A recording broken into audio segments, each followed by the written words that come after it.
ഇന്ന് മെയ് 13 ഏറ്റവും ലേറ്റസ്റ്റ് ആയിട്ടുള്ള കറണ്ട് അഫേഴ്സുമായി ജെഡിസ് കറണ്ട് അഫേഴ്സ്. ഓരോ കോമ്പറ്റീഷനിലും കറണ്ട് അഫേഴ്സിന്റെ പ്രാധാന്യം നമുക്ക് എല്ലാവർക്കും അറിയാം.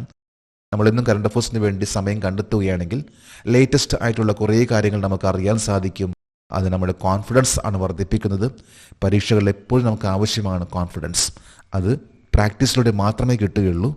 ജെഡിസ് കറണ്ട് അഫേഴ്സ് ഓരോ ദിവസവും ഏറ്റവും ലേറ്റസ്റ്റ് ആയിട്ടുള്ള കറണ്ട് അഫേഴ്സ് ആണ് നൽകാൻ ശ്രമിക്കുന്നത്. നമുക്ക് ഇന്നത്തെ ലേറ്റസ്റ്റ് ആയിട്ടുള്ള കറണ്ട് അഫേഴ്സിലേക്ക് പോകാം. ഒരു ന്യൂസ് ഹെഡിംഗ് ആണ് ISRO to launch earth imaging satellite on May 18. May 18 ISRO earth imaging ഉപഗ്രഹം വിക്ഷേപിക്കും. ഏറ്റവും ലേറ്റസ്റ്റ് ആയിട്ട് ഇന്ത്യൻ സ്പേസ് റിസർച്ച് ഓർഗനൈസേഷൻ്റെ ഒരു അനൗൺസ്മെന്റ് ആണ്. അതായത് വരാൻ പോകുന്ന May 18 earth imaging satellite EOS വിക്ഷേപിക്കുന്ന കാര്യം. നമുക്ക് കറണ്ട് അഫേഴ്സിന്റെ ഡീറ്റെയിൽസിലേക്ക് പോകാം. ഇന്ത്യ ഏത് തീയതിയിലാണ് ഭൗമനിരീക്ഷണ ഉപഗ്രഹമായ EOS-09 വിക്ഷേപിക്കാൻ പോകുന്നത്? മെയ് 18, 2025.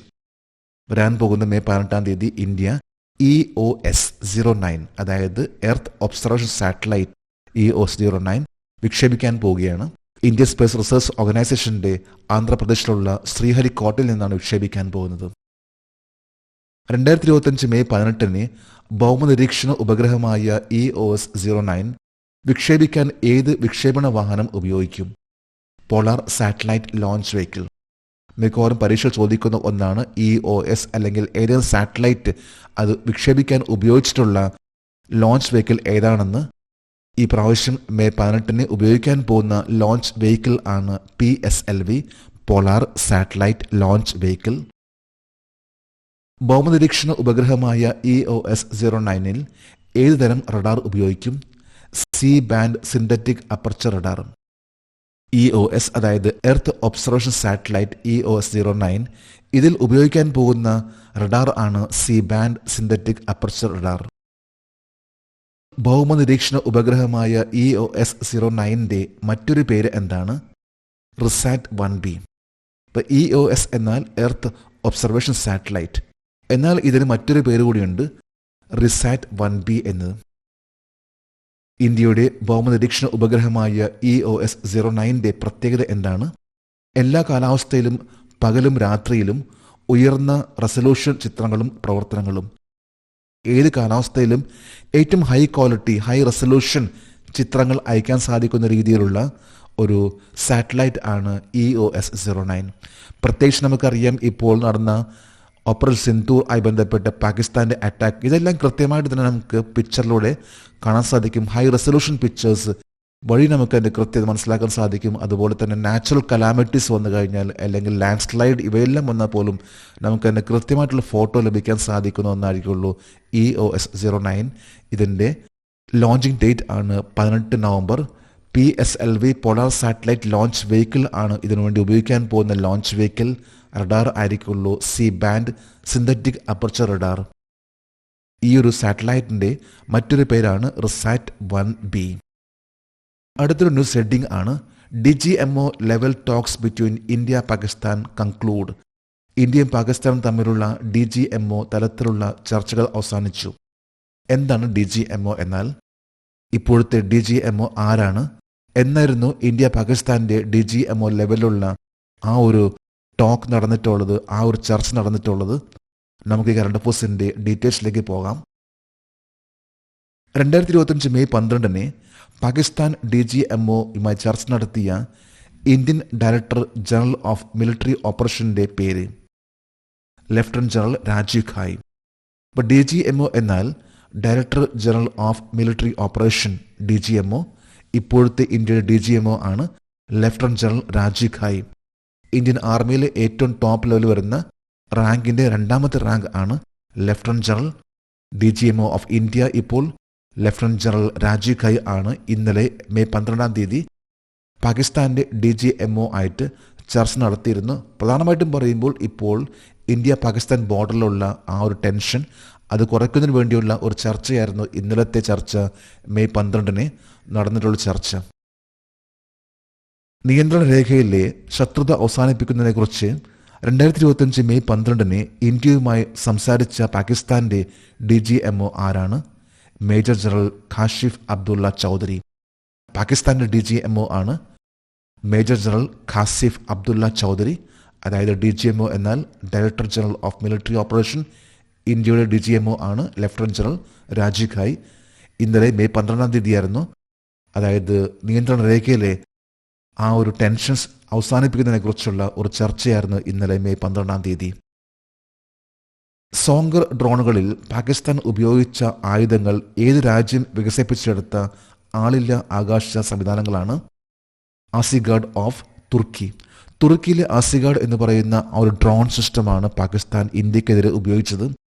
അതൊരു സോങ്കർ ഡ്രോൺ സിസ്റ്റമാണ്. ഇതിൽ ആയുധങ്ങൾ വെച്ചുകൊണ്ടാണ് പാകിസ്ഥാൻ ഇന്ത്യയിലേക്ക് അറ്റാക്ക് നടത്തിയിട്ടുള്ളതും. എന്നാൽ ഓരോ ഡ്രോണിൻ്റെ അറ്റാക്കും ഇന്ത്യ കൃത്യമായിട്ട് തന്നെ അതിനെ നിർവീര്യമാക്കാൻ സാധിച്ചു ഇന്ത്യക്ക്. അതിന് ഇന്ത്യ ഉപയോഗിച്ചിട്ടുള്ള ഒരു മിസൈൽ സിസ്റ്റമായിരുന്നു റഷ്യ നൽകിയിട്ടുള്ള S-400 എന്ന മിസൈൽ സിസ്റ്റം. S-400 എന്ന മിസൈൽ ഇന്റർസെപ്റ്റർ. അടുത്തൊരു ന്യൂസ് ഹെഡിംഗ് ആണ് Virat Kohli announces retirement from test cricket. Test ക്രിക്കറ്റിൽ നിന്ന് വിരാട് കോഹ്ലി വിരമിക്കൽ പ്രഖ്യാപിച്ചു.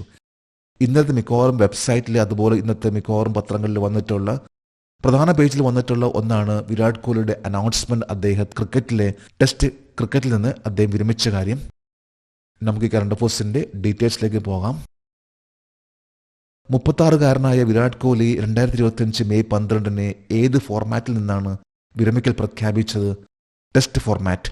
വിരാട് കോഹ്ലിയുടെ ഏജ് ആണ് 36 വയസ്സ്. അദ്ദേഹം ഇന്നലെ മെയ് 12 തീയതി അപ്രതീക്ഷിതമായിട്ടുള്ള ഒരു അനൗൺസ്മെന്റ് ആയിരുന്നു. അതായത് ടെസ്റ്റ് ക്രിക്കറ്റിൽ നിന്ന് അദ്ദേഹം വിരമിക്കുന്ന കാര്യം.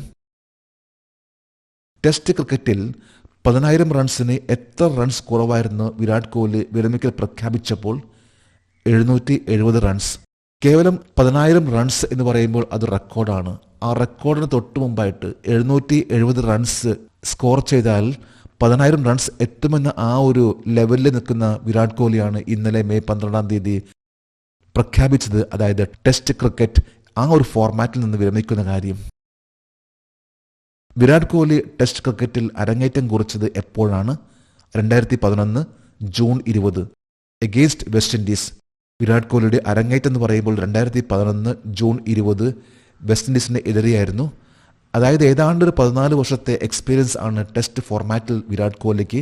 36 വയസ്സുള്ള വിരാട് കോഹ്ലി 2011 വെസ്റ്റ് ഇൻഡീസിനെതിരെ അദ്ദേഹത്തിന്റെ അരങ്ങേറ്റം കുറിച്ചിട്ടുള്ളത് ടെസ്റ്റ് ഫോർമാറ്റിൽ. അടുത്തൊരു ന്യൂസ് ഹെഡിംഗ് ആണ് the world celebrates international nurses day. ലോക അന്താരാഷ്ട്ര നഴ്സസ് ദിനം ആഘോഷിക്കുന്നു. ഏത് ദിവസമാണ് ഇന്റർനാഷണൽ നഴ്സസ് ഡേ? ഈ പ്രാവശ്യത്തെ തീം എന്താണ്? നമുക്ക് കറണ്ട് അഫയേഴ്സിന്റെ ഡീറ്റെയിൽസിലേക്ക് പോകാം. വർഷം തോറും അന്താരാഷ്ട്ര നഴ്സസ് ദിനം ആഘോഷിക്കുന്നത് ഏത് തീയതിയിലാണ്? മെയ് 12. എല്ലാ വർഷവും മെയ് 12 തീയതിയാണ് നഴ്സസ് ഡേ ആഘോഷിക്കുന്നത്. 2025 അന്താരാഷ്ട്ര നഴ്സസ് ദിനത്തിന്റെ പ്രമേയം എന്താണ്? Our nurses our future caring for nurses strength economies. നമ്മുടെ നഴ്സുമാർ നമ്മുടെ ഭാവി. നഴ്സുമാരെ പരിപാലിക്കുന്നത് സമ്പദ് വ്യവസ്ഥയെ ശക്തിപ്പെടുത്തുന്നു എന്ന ഒരു തീം ആണ് 2025 international nurses day. Our nurses our future caring for nurses strengthens economies. അന്താരാഷ്ട്ര നഴ്സസ് ദിനത്തിൽ ആരെയാണ് അനുസ്മരിക്കുന്നത്? Florence Nightingale. ഫ്ലോറൻസ് നൈറ്റിംഗലിന്റെ ജന്മവാർഷികമാണ് മെയ് 12. 1820 ഇറ്റലിയിലെ ഫ്ലോറൻസ് എന്ന സ്ഥലത്താണ് ഫ്ലോറൻസ് നൈറ്റിംഗൽ ജനിച്ചത്. 1910 ഓഗസ്റ്റ് 13 90-ാമത്തെ വയസ്സിൽ ആണ് ലണ്ടനിലെ ഫ്ലോറൻസ് നൈറ്റിംഗൽ അന്തരിച്ചത്. എല്ലാ വർഷവും മെയ് 12 തീയതിയാണ് ഇന്റർനാഷണൽ നഴ്സസ് ഡേ ആയിട്ട് ആഘോഷിക്കുന്നത്. അടുത്തൊരു ന്യൂസ് ഹെഡിംഗ് ആണ് Taliban suspend chess in Afghanistan over sharia law concern. ഷരിയ നിയമ ആശങ്കകളുടെ പേരിൽ താലിബാൻ അഫ്ഗാനിസ്ഥാനിൽ ചെസ് നിർത്തിവെച്ചു. സ്പോർട്സുമായി ബന്ധപ്പെട്ട് കറണ്ട് അഫയേഴ്സ് ആണ്. നമുക്ക് കറണ്ട് അഫയേഴ്സിന്റെ ഡീറ്റെയിൽസിലേക്ക് പോകാം.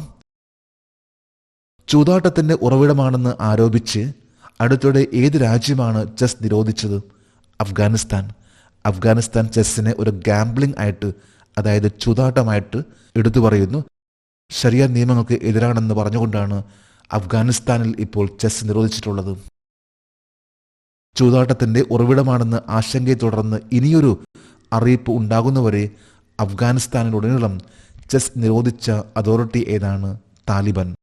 താലിബാൻ അതോറിറ്റിയാണ് ഇപ്പോൾ ലേറ്റസ്റ്റ് ആയിട്ട് അഫ്ഗാനിസ്ഥാനിൽ ചെസ് നിരോധിച്ചിട്ടുള്ളത്. അത് ചൂതാട്ടത്തിൻ്റെ ഉറവിടമാണെന്ന് ആരോപിച്ചാണ് അഫ്ഗാനിസ്ഥാൻ ഇത്തരത്തിലുള്ള ഒരു നീക്കം എടുത്തിട്ടുള്ളത്. നമ്മളിന്ന് ഏറ്റവും ലേറ്റസ്റ്റ് ആയിട്ടുള്ള കറണ്ട് അഫയേഴ്സ് ആണെന്ന് ഇവിടെ അപ്ഡേറ്റ് ചെയ്തിട്ടുള്ളത്. ഓരോ ദിവസം ഇതുപോലെ തന്നെ നമ്മൾ അപ്ഡേറ്റ് ചെയ്തു പോവുകയാണെങ്കിൽ കുറേ കാര്യങ്ങൾ നമുക്ക് അറിയാൻ സാധിക്കും. ജേഡിസ് കറണ്ട് അഫയേഴ്സിൻ്റെ ഇന്നത്തെ ഈ വീഡിയോ കണ്ടിട്ട് ഇഷ്ടപ്പെട്ടെങ്കിൽ ഈ ചാനൽ സബ്സ്ക്രൈബ് ചെയ്യാനും ഷെയർ ചെയ്യാനും മറക്കരുത്. നമുക്ക് നാളെ വീണ്ടും പുതിയ കറണ്ട് അഫയേഴ്സുമായിട്ട് കാണാം. Thank you very much.